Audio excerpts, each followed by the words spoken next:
Hello, everyone, and welcome to the Silence of Shame Courtside chat with the incredible Chlöe Bailey and the amazing Trae Young, presented by the Atlanta Hawks in Silence of Shame, moderated by yours truly, Shanti Das, aka Auntie Shanti. Y'all can call me Auntie Shanti. And the purpose of this chat is to encourage teens to take care of their mental well-being. We acknowledge that this has been a really tough 2 years for you all. So today, we want to empower you and we want to inspire you. We also want to encourage you to talk to a trusted adult because we know it can get tough at times. And guess what? Your parents really do want to make sure that you're safe. And I know sometimes you're like, I don't know if I can talk to my parents, but just kind of be open to sharing with your parents. And if you don't feel comfortable talking to your parents, talk to someone like me, an auntie or an uncle, a coach, a school counselor, a religious or spiritual leader. I mean, all of these are great options. The bottom line is you really should talk to someone. And we want you to reach out for help sooner than later. And always remember to take care of you. So now I want to just introduce these two incredible artists and athletes today. And we just want to thank them for giving up their time around this really important topic. So first of all, ladies first, I would like to introduce the talented and beautiful Chlöe Bailey, known as Chlöe, who is also a Georgia native. Yes, Georgia Peaches in the house. She's an American singer, songwriter, actress, dancer, and record producer. She is best known for being one half of the musical duo Chloe times Halle, her sister Halle Bailey, which we also love. And together they've earned 5 Grammy Award nominations since 2018. And in 2021, Chlöe released her debut single, Have Mercy, as a lead single from her upcoming solo debut album. So let's give it up. Welcome, Chlöe. Hi. How are you? Thank you again for being here. And certainly last but not least, and we are doing this partnership with the Hawks, and we're just so grateful that this gentleman gave of his time today. Let's introduce the amazing Trae Young, also known as, I like to call him Ice Trae, from the Atlanta Hawks Basketball Association. Trae was selected in 2019 as a member of the U.S. men's basketball select team. He is a 2-time All-Star for the NBA All-Star Weekend. And last season, falling out of control, Trae averaged 25.3 points per game. And he led, yes, ladies and gentlemen, he led the NBA in total free throws made. So Trae, again, welcome. And thank you both to you and Chlöe. Appreciate you having me. Absolutely. So I want to read a little blurb so everybody can kind of get a context of what this is about. The ongoing stress, fear, grief, and uncertainty created by COVID-19 and the pandemic has weighed heavily on children and teens. And as a result, many are having a tough time coping emotionally. Many families have also lost jobs and had vital support such as school, healthcare services, and other community programs interrupted. For example, before COVID-19, the Center for Disease Control and Prevention data found 1 in 5 children had a mental health disorder. Still, only about 20% of those children receive care from a mental health provider, and that is a low percentage rate. So whether youth face trauma because of child abuse, loss of a family member, or everyday anxiety about the virus and unpredictable routines, they need even more support now. So again, let's jump right in. Trae, I have a question for you. Why do you think it's essential for us to talk about mental health? I think it's essential. It's one of the hottest topics nowadays, and it's one of the first things that people bring up as far as important topics to talk about. It's a real thing. I think now people are starting to speak their minds a little bit more on things that they see and what they believe, and mental health is at the top of the discussion. And even as athletes or entertainers, we all go through it. So I think it's very important to always talk about it. Absolutely. Start with you, Chlöe. Can you share any current or past challenges you've experienced with your mental health? Yes, well, I think they are still ongoing. And I feel like we never really conquer it fully. It's kind of like ebbs and flows. Maybe one day we're doing better than others. And for me, I'm realizing that it's okay to take time off, and that I'm realizing the reason why I throw myself into work so much is because that's when my mind is distracted the most. And right now I'm trying to learn how to appreciate the off days where I'm not doing anything, where we kind of let our thoughts get the best of us. And it's like, what's my purpose? What am I here for? Blah, blah, blah, blah, blah. And, it's just me learning to enjoy the simple things in life. And where I am supposed to get my validation is from myself and God, and, doing all of that. So that's my mental health journey currently. So I feel like we never fully conquer it. It's like constant going up and down. So Yeah, I agree. I think, life every day brings on a new challenge, right? And so you have to kind of do what you feel in the moment. And I've watched both, your social media channels as well as Trae. And again, I like how you all kind of, take time for yourself and you pour into yourself. That's a really big deal. Thank you for that, Chlöe. And, with you being a public figure, which means, some of the aspects of your life are available for everybody to see, right? Considering the impact of social media, that can be a great and sometimes a not so great thing. So, Trae, how do you take care of yourself while managing social media and living in the public eye at the same time? Yeah, luckily I was able to, Chloe as well was able to really grow up in the social media era and kind of got to experience this all. I've had social media since middle school, so high school and things like that. So just really understanding the importance of it, but also understanding how bad it can be if you don't use it the right way. And for me, I just personally, I like using it to just reach out to people who are following me, my fans and things like that, to be a positive influence, and just try to use it to my advantage, and just try to spread the positivity and things like that as much as I can. I love that. And I love watching your feed. You really are truly inspirational, to the fans and everybody else that are watching. So just thank you for using your platform in that way. I think it's so important.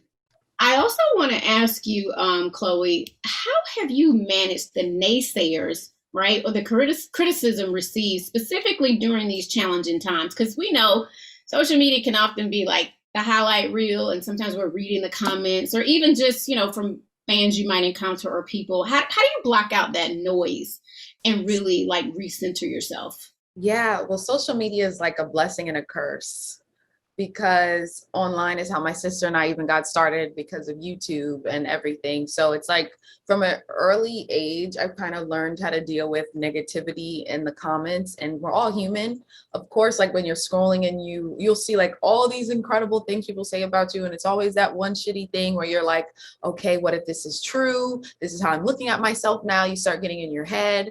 And I remember like early on, I was like telling myself, I'm just being myself. So maybe I should change myself a little bit to appease people. But it's like at the end of the day, then you're not pleasing yourself. And so I'm just learning to kind of take it with a grain of salt and being like, at least people are talking. People care enough to have your name in their mouth. So I'm like, it's fine. That's a good way to look at it. And Yeah. kind of like, what was, back in the day when people say sticks and stones may break my bones, but words will never hurt me. And so, Yeah. But the thing is, words do hurt. And yeah. I feel like even with social media now, whether you do have a big platform or not, words will hurt, and it's causing a lot of people a lot of pain. Also, comparisons online, FOMO, people are saying, why am I not here in my life like this person is or my peer is? So I feel like social media is a blessing and a curse. Like we can connect with our friends and family more, but it's also challenging our mental health, and any insecurities that we have, it amplifies it times 1,000. So I feel like it's important to have a support system around us outside of social media to kind of confide in, so we can kind of take mental breaks from that world. Because if we're constantly in it and constantly feeding ourselves that content, it will only kind of do something to our spirit. 100%. I saw you nodding, Trae. Did you want to say something to that? Yeah, no, I just know she's speaking facts. That's all I know. I just Absolutely. not that. No doubt, no doubt. So, Trae, I want to ask you, historically, people have not been open in terms of talking about mental wellness. As you both kind of have mentioned, people are talking about it more. Why do you think so many athletes now choose to share their stories and lend their voices to the conversation? Because we have, so many people from Naomi, to, other basketball players and just a ton of people that are opening up now to share.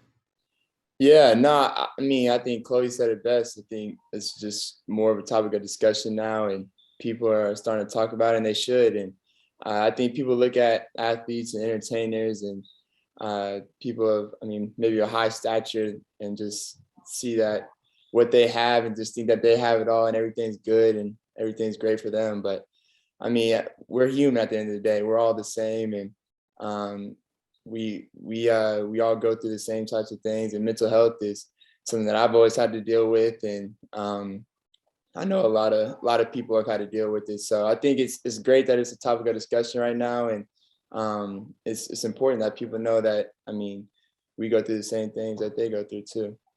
Absolutely. Thank you for that, Trae. And Chlöe, I want to ask you, so now we know it's a topic of discussion and that we all, right, no matter if you're a student, or a teenager or an athlete or a singer like yourself or producer, that we all go through it. But how do we take that next step further, right, to care for ourselves? So I'm curious, Chlöe, have you ever worked with a therapist or professional or life coach or anyone to address mental health challenges or help maintain your mental wellness, like really having proactive self-care? Yeah, well, I've never had a therapist yet.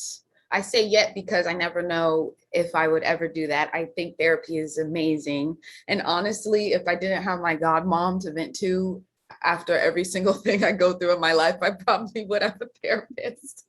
But, I just find it important to have an outlet. And I think that's why I throw myself into music so much, because the things that I wouldn't really say or be able to articulate verbally, I'm able to say in the music, because I hate confrontation. I always just want to please people. I want everyone to be fine, and I never want them to feel uncomfortable. So I tend to put myself and my feelings and emotions on the back burner, but the place where I can get them out is through the music. And that's the most nerve-wracking feeling, when the person who is causing you whatever negative emotions or feelings finally does hear the music. It's a bit freeing in a way, and also scary, because you're finally letting people hear what's in your soul that you were scared to say in the first place. So it's really just music and God, lots of prayer for me. And I talk to my godmom like every second of the day. I love that. And as I mentioned earlier in the beginning, having somebody to talk to, right? So you have your godmother as that outlet, right? As that confidant, as that protector for you. I actually, Auntie Shanti, I see a therapist, but it took a while. It took me really losing my sister 3 years ago, and I just lost my mother. And so even going through grief, the last 2 weeks of my mom, it has put me in a place that I know I need to continue to talk to someone. Because even though I do this work around mental health, I have to protect my own, right? So our parents, our teachers, the students, the teens, we want everybody to know that it's important to have somebody to talk to. So I thank you and honor you for that, and the way you've been able to create your personal space of self-care, and to keep that going, and to be able to share that through your music, which we absolutely love. So thank you for that. Thank you. All right, Trae, I want to go back to you. So we know that being mentally healthy, right, and having a good mindset to stay connected so you can have that, optimal performance, right, on the court, being your best self. What are some of the things that you do to stay focused, to kind of, as they say, keep your head in the game throughout the season? For me, I get back to my roots, and I stick to family, and I'm surround myself with the right people and look at the right things. I'm not necessarily on social media all the time, if I don't have to be. And but for me, I'm surround myself with the right people, my family, and stick with the people around me to keep my head right. This is a long season. NBA is a long season. You play a lot of games, so to just every night, just always continue to think about what I need to do to prepare myself mentally, physically. It's a lot that goes into a season, so it's a lot. But I have a tight circle, people that really care about me and that I can really go to around me. So that really helps me. I love that. And I can imagine working out helps you feel good too. I Oh, know for a sure. lot of times that, you get your endorphins going, and it makes you feel good, right? Oh yeah. Anytime I'm playing, for me, it's like 2.5 hours away from reality. So that's how I think about it. So I like working out. That gets my head clear for sure. I love that. Thanks, Trae. So, Chloe, I'm going to come back to you. And I want to, again, thank you for sharing your experiences and advocating for your peers. How do you think your voice and work is helping others to manage their mental well being at this time? Because I've seen you speak openly on social media. And again, thank you for that. Of course, I feel like it's important to be vulnerable and honest and authentic because there's so many people at home thinking like, I'm feeling this way, what's wrong with me? But in reality, we're all feeling the exact same way. And we all have issues and we're all going through problems and we're all learning the best way to deal with them. So I think that's why I'm so open about it, because if me talking about it will make another girl or a guy be comfortable to open up to their family or their friend about how they're feeling, then, I'm doing my job. And even though like we're all the same, we're all human, so I feel like anyone in this position would be open and honest, so none of us feel alone. And I think growing up and hearing like artists and musicians that I admired being open and speaking freely about their mental health journey made me feel less alone as well. And I'm so happy that now it seems like this generation is taking it more seriously and it's not a subject that people are scared to touch on so much. So I am grateful for that. And, as I'm speaking out about mental health and things to make myself feel better, it's like, as I'm speaking it out to this audience, I'm constantly telling myself that. So it's not like I'm just preaching it. It's just almost a reminder to myself. I love that. And I want to thank you. You actually were one of the first artists to support Silence the Shame 5 years ago, you and your sister. So Yeah. hopefully you don't mind. We still use that video because it No, just I don't mind at all. love you all. Yeah, you supported us like when we were like little in Atlanta. So yeah, we always got you.